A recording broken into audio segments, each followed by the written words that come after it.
Hello everybody, welcome to my channel. Today we'll be talking about recording and storing new vocabulary, new expressions and phrases that you learn from your lecture, from your tutor, from a film or series you're watching, or from a book you're reading. Right, and a lot of English speakers sometimes wrongfully assume that in order to record or learn a new word or expression in English, then you have to write it down in English, and you should also be writing the equivalent of that word or expression in your own language. That is not what we experts of English suggest. That is not what we usually recommend to our students. So today I'll be using my tried and tested method, and I'll be explaining how to use it, and I'll be sharing my method with all of you. My method is basically 7 years old, and I created this word building chart for my students of all ages. And since then I have noticed a noticeable improvement in my students' exponential increase in learning English, and they have really enjoyed doing this exercise and filling in this chart and doing it on a weekly basis. I will tell you very shortly what it is, but to illustrate my point here, I'm going to be using this book today, which is Pride and Prejudice by Jane Austen, an English classic, but this is the abridged version and it's not designed for English native speakers. This book is designed for English speakers who want to use English as a second language, who want to speak English as a second language. So it's published by Geddes and Grosset, and it's Webster's Word Power English Readers. So always look for a good English reader. We'll be telling you more about that today, and I'll be giving you more ideas, and I'll be giving you examples of what other classics they offer in this series. So let's get started. Before you start creating a word builder, a word chart, what you need to do is have a good English to English dictionary with you. So a good English to English dictionary is a must. From levels intermediate or elementary and beyond, you cannot use a translator. Guys, you've got to stop using translators at this point and listen to your teachers. Your teachers will only want you to use English to English dictionaries and English thesauruses as well. So a good English to English dictionary would be Macmillan, Oxford, Cambridge. Find one that is suitable for your level of English. And now we'll move on to talking about the chart and what to expect from this chart. You're going to create your own word chart, and this is the one I usually use with my students, okay? And you can create this chart on Excel or using any Word document you want to, or if you prefer using plain paper and pencil, you can do that as well. That's fine. But I find a Word document or Microsoft Excel would probably be the best idea to work with this type of chart. I'll show you why in a few seconds. So this chart will allow you to record words, idioms, phrasal verbs, verb phrases, and improve your English in all these areas, just with 1 hour every week minimum, if you want to improve all these areas. These areas would be your grammar and lexicon, okay? It will improve your vocabulary and context. Why? Because we need to know what part of speech those words are, okay, that we're learning, and we need to learn how to place them. Okay, we need to know how to modify them as well. And learning vocabulary in context always comes with syntax. It goes hand in hand with word order, subject, verb, object. Okay, learning where each of these things go and respecting the English pattern, right? It will help you with being able to handle complex structures, right? Because in English, we don't always want to write simplistically. Sometimes we want to be versatile writers or speakers of the language, and therefore we have to use more complex language and longer sentences, right? It'll help you with your spelling. It'll help you with your reading speed. It will help you become more confident. It'll also help you with your pronunciation and intonation, as well as your speaking accuracy and your writing accuracy. So all these things, you might say, it helps you improve all these things. You have found a one-size-fits-all solution to the four language points of English, the four language skills. And I would say yes, pretty much. This following exercise will definitely help you achieve all of these. Let's have a look at the wording, the word building chart itself. Okay, so this is basically it. This is what you can expect. I'm just going to adjust the size of my window there so you can see it. So this is what your chart would look like basically. And the great thing about this chart is that you can increase or decrease the amount of rows and columns in the diagram as you go along, as many as you wish. Okay, so you could decide to write different types of headings there, but I think I've included all the basics over here. So what you do is you use a reference. Okay, so if you've got a reading book, that would be your reference. Your reference are the pages basically. So new word plus reference. So the new word would in this case plus the page you found this word on, and that would be page 48. So you go onto page 48 and you look up the word agreeable. Okay, found it. Now, what does agreeable mean? How can you use it? Well, first of all, you need to create a synonym, an antonym for this word. Okay, that's the first step that I believe really helps students, understanding what the word means. Well, agreeable means pleasant or easy to get on with. He's communicable, he's manageable to work with, he's pleasant or easygoing. Now, the opposite or the antonym of this would be difficult, challenging, tedious. He's a challenging person to work with. He's tedious, he's annoying. I don't want to work with him because he's annoying. He's difficult, arrogant. It could mean all of these things. I'm just adjusting here. And then use the word in an interrogative form, that is the question form. For instance, would you say you were agreeable? Use it in an affirmative. He's quite an agreeable guy. Okay, so if you're reading, it will be even easier. You can use one of the examples that the book itself gives you. So if you have the context, say, is an affirmative, then just copy it here. But then you have to be creative to write the interrogative form. And of course, your teacher will be able to correct your accuracy. Type. The type is what we call the part of speech. So what type or what part of speech is this word? So agreeable is an adjective. We can see that because it uses the verb to be. Okay, and any word that uses the verb to be, which is the auxiliary, is an adjective. Okay, so would you say you were agreeable?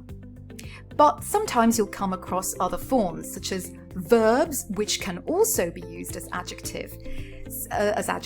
So wronged, for instance, is both an adjective as well as a verb. I am wronged. You have been wronged. Okay, you can use them as both adjective and as verb. Right, so that's better. Right, so were you ever wronged? Did somebody wrong you? Okay, so as you can see here, wrong is a verb in this sentence, and it's also a verb in this sentence. But because it ends in ed, many students are usually confused. Is it a verb or is it an adjective? You have to look at the rest of the sentence, and you have to be a good writer and a good speaker to be able to use it. So this is why writing helps you with your grammar, because here I'm using the passive in this sentence. This next sentence, did you wrong him, I am using the active. So they're both verbs, but here I'm using the past participle, third form. Here I'm using the past simple form. Okay? Then you can say, I have never been wronged. Okay? So that is also, again, the verb in the passive sentence. Okay? With the ed ending. That's the past participle form. Okay, you can do it with so many of these words, right? Let's go on to another adjective that was used on page 96 of Pride and Prejudice, and that was the word aloof. Aloof is an adjective, and of course this is where you use your English-to-English dictionary and you use your thesaurus to see if you are using the word correctly. Of course your English tutor will be able to help you with that as well. But what does aloof mean? Okay, it means distant, he's detached, he's unresponsive, he's very standoffish, he's very cool. Okay, so it's a very negative adjective. So the opposite would be he's warm, he's approachable, he's friendly, he's a welcoming person. Okay, so these are all adjectives. You can't write a verb if it's an adjective in any of these places. So if you're talking about an adjective, then your synonym should be an adjective and your antonym should also be an adjective. Okay, so here are some examples of an interrogative. Don't you think Mario has been aloof lately? Use it in the affirmative. We stood aloof, as if in some faraway land. So as you can see here, this word was used as an adjective as well. And you can use it with different types of adjectives. To stand aloof, Okay, so there's also the word stood that can be used instead of the auxiliary be sometimes. Feel, stood, okay? There are many verbs that can actually be used before an adjective, but you have to be of a good level to grasp this. Okay, so this is the word building chart, guys. You can build this chart yourself and use it every week.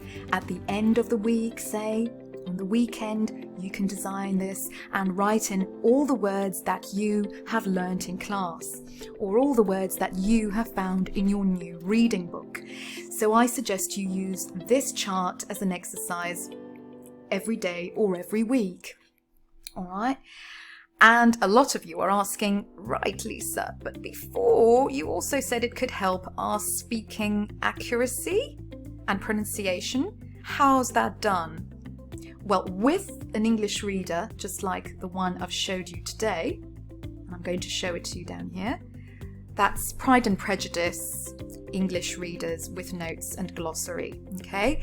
It's an abridged classic that was written for B1, B2 levels. So if you're a lower level, or a higher level, you can choose a different book from the English Readers series.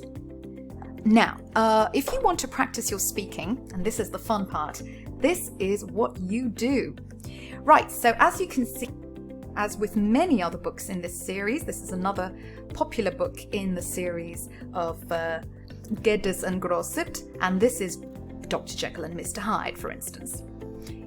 As you can see here, every book comes with a free audio book in MP3 format. So that means you could listen to the narrator as you go on page 1 of the book, and the narrator starts to read. But I like to tell my students to do it this way.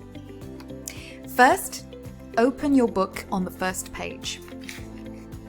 Read the first page silently.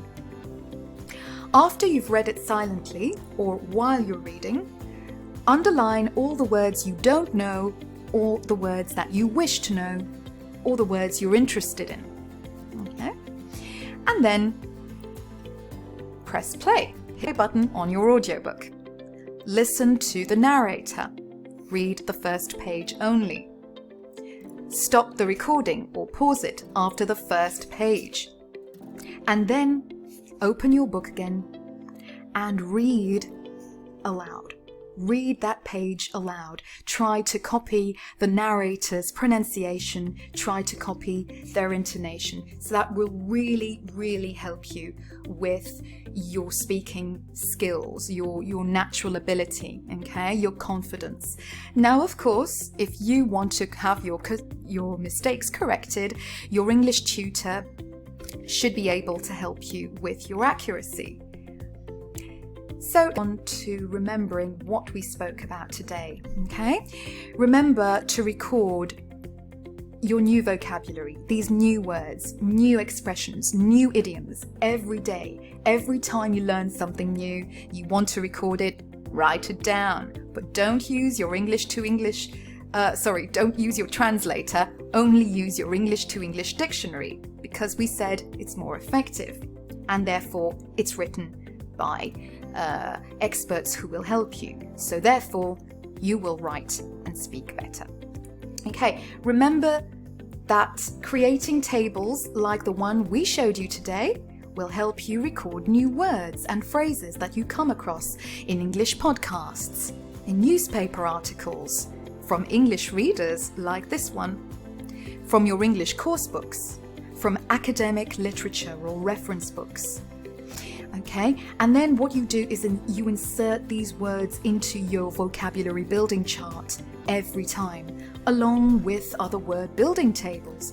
So if you want to, say, extend or modify your chart, you can, thanks to Excel or a Word document.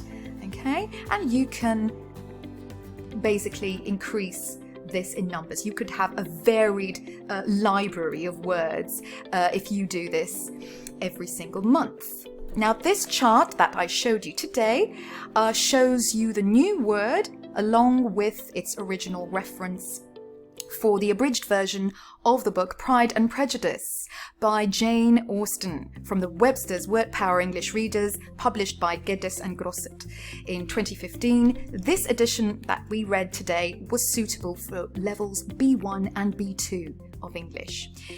Okay, remember that the word table we showed you can always be divided into any number of columns. This is done to illustrate the meaning of a particular word or phrase, along with how you can use this word in context. We call it its usage, how it is used.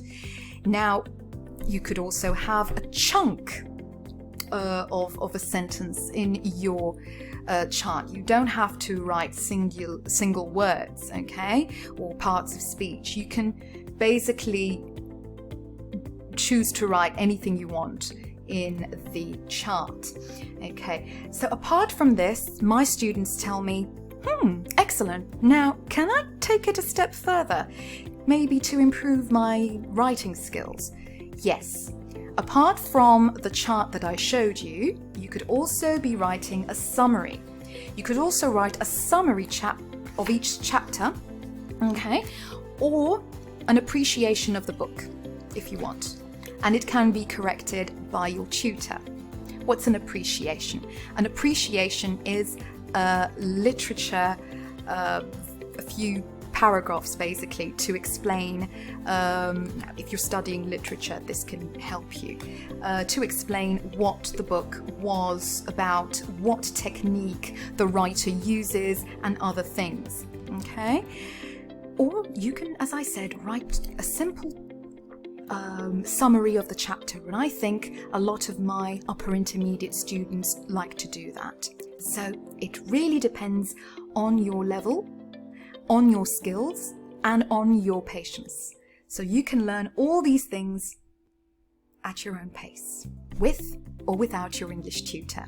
So thank you very much for joining me in today's learning video, and watch more of my videos in my channel on Word of Mouth English Studio. Also, please feel free to check out my website at wormslearnenglish.com and join us next time.